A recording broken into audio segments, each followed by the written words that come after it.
वालेकुम। उम्मीद करती हूँ कि आप सब खैरियत से होंगे और ठीक ठाक होंगे। आज के लेक्चर 2 में हम डिस्कस करने वाले हैं methods of research in psychology.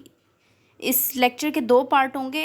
Part 1 में हम डिस्कस करने वाले हैं व्हाट इज़ साइंटिफिक मेथड। ठीक है, साइंटिफिक मेथड में बहुत सारी चीज़ें आ जाती हैं, जैसे कि प्रॉब्लम स्टेटमेंट, हाइपोथेसिस, पूरा एक जो मेथड है इसका स्टेप बाय स्टेप सीरीज़ जो है इसकी पूरी, वो हम आज के लेक्चर में इस पार्ट 1 में डिस्कस करने वाले हैं।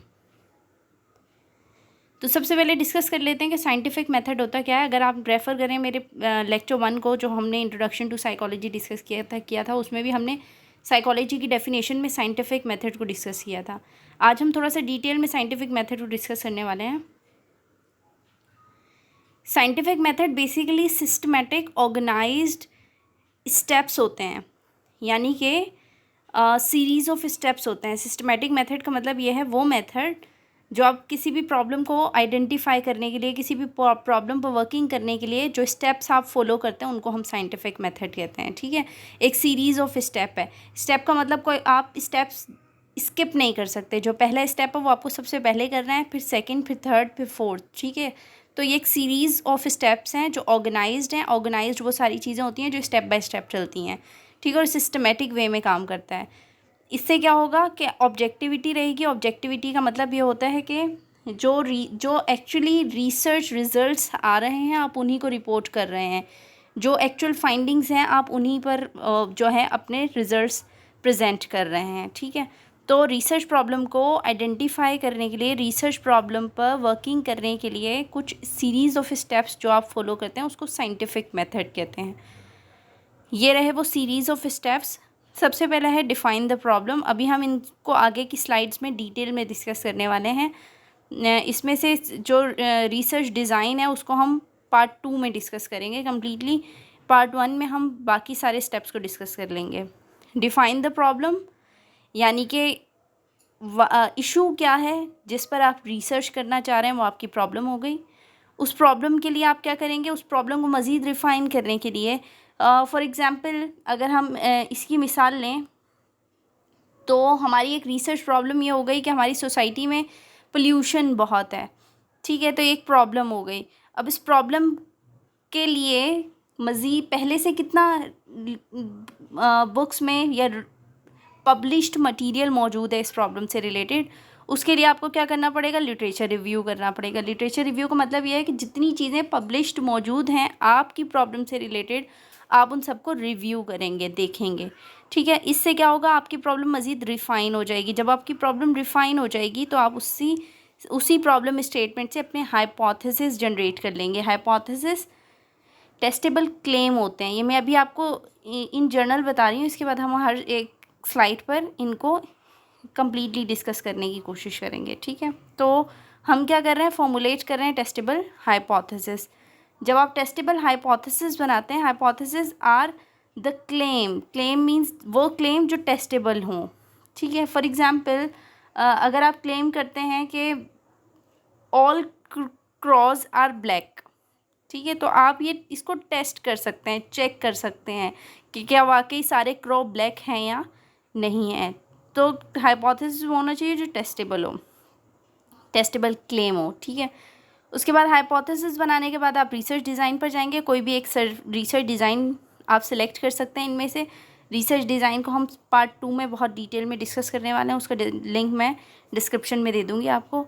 उसके बाद आप फाइनली इन रिसर्च डिज़ाइंस की हेल्प से जब आप डाटा कलेक्ट कर लेंगे, उसकी बेसिस पर डाटा एनालिसिस करेंगे और आखिर में आप कंक्लूजन दे देंगे। ठीक है, कंक्लूजन आप अपने रिसर्च प्रॉब्लम का सल्यूशन दे देंगे कंक्लूजन में। ठीक है, और कोई फ़र्दर अगर आपकी इस रिसर्च प्रॉब्लम में या कोई फ़र्दर एरियाज़ हैं जिन पर मज़ीद काम किया जा सके, तो आप हाईलाइट कर देंगे अपने रिसर्च के एंड में। उससे क्या होगा कि वो फ्यूचर रिसर्च के आइडियाज़ निकलेंगे जिस पर आने वाले लोग मज़ीद काम करेंगे, वो उनके लिए एक प्रॉब्लम स्टेटमेंट बन जाएगी। सबसे पहले डिफ़ाइन कर लेते हैं कि प्रॉब्लम क्या होती है। प्रॉब्लम क्या है, the thing that you want to investigate. ठीक है, वो आइडिया जिसको आप इन्वेस्टिगेट करना चाह रहे हैं, वो कॉन्सेप्ट जो वो आइडिया या वो कॉन्सेप्ट जिसको आप मज़ीद एक्सप्लोर करना चाह रहे हैं, जिसका आप सल्यूशन ढूंढना चाह रहे हैं। ये तो हो गई प्रॉब्लम आपकी।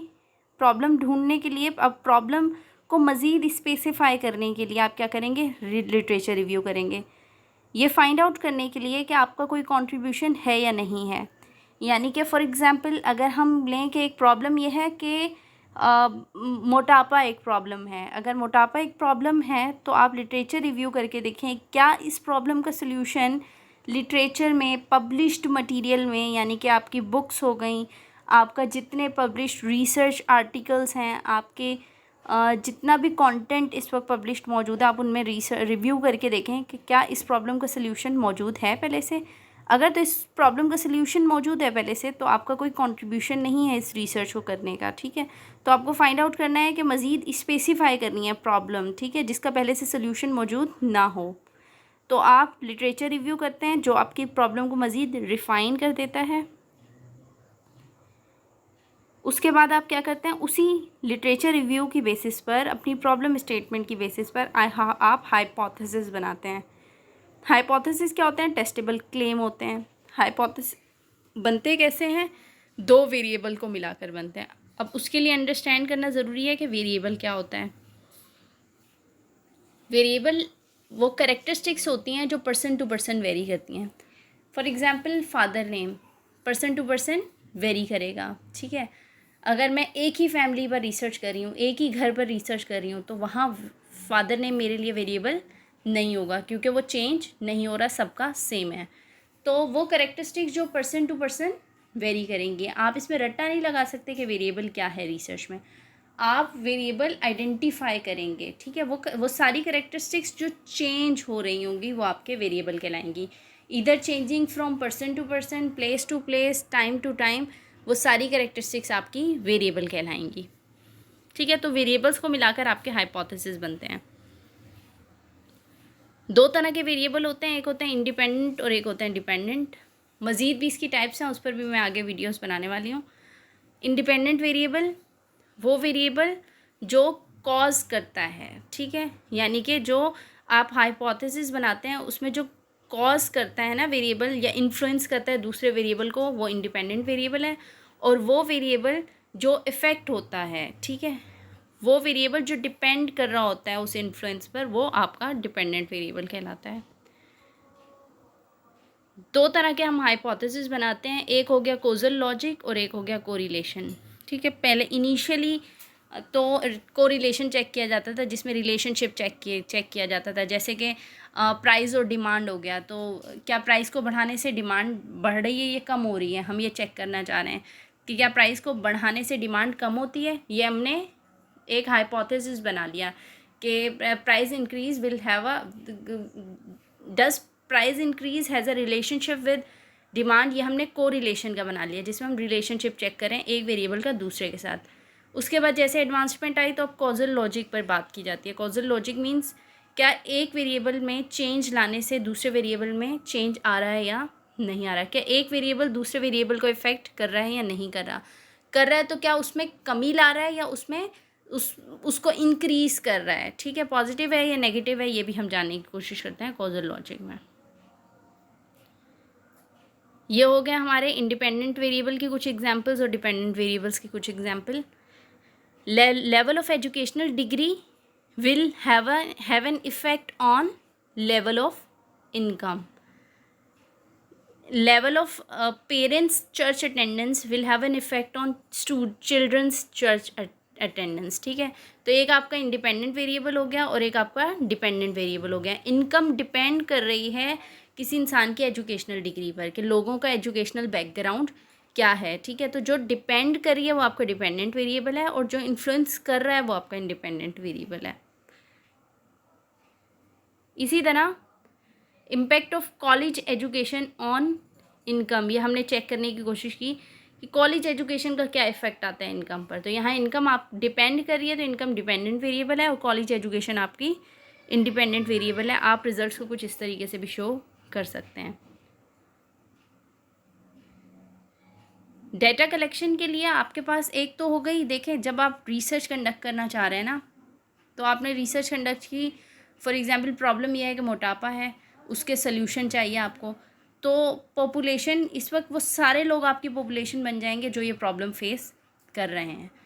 तो अब आप उनमें से उन सब से ज़ाहिर है, अगर फॉर एग्ज़ाम्पल आप अपनी रिसर्च कंडक्ट करते हैं पाकिस्तान में, तो पाकिस्तान में इतनी बड़ी पॉपुलेशन जो आपकी बन जाएगी, आप उससे डेटा कलेक्ट कैसे करेंगे? तो उसकी आसानी के लिए, क्योंकि ये बहुत कॉस्टली होता है, बहुत टाइम टेकिंग होता है, तो आप उसकी आसानी के लिए एक सैम्पलिंग पर जाते हैं। सैम्पलिंग मीन्स एक लार्जर पॉपुलेशन का एक प्रोपोर्शन, एक छोटा सा पोर्शन ले लेते हैं जिससे आप डेटा कलेक्ट करते हैं। इसकी कुछ टेक्निक्स होती हैं, वो हम आगे की वीडियोस में डिस्कस करने वाले हैं, ठीक है। तो फिलहाल के लिए हम ये बता रहे हैं कि सैम्पल क्या होता है, एक बड़ी पॉपुलेशन का एक छोटा सा सैम्पल, छोटा सा हिस्सा। फॉर एग्जाम्पल 1000 लोगों की पॉपुलेशन है, तो उनमें से आप 200 लोगों का डेटा कलेक्ट कर रहे हैं, ठीक है। 200 लोगों का सैम्पल लिया आपने। सैम्पलिंग की बहुत सारी टेक्निक्स होती हैं। पहली एक टेक्निक, उनमें से एक टेक्निक जो मोस्ट कॉमनली यूज़ होती है वो है रैंडम सैम्पल।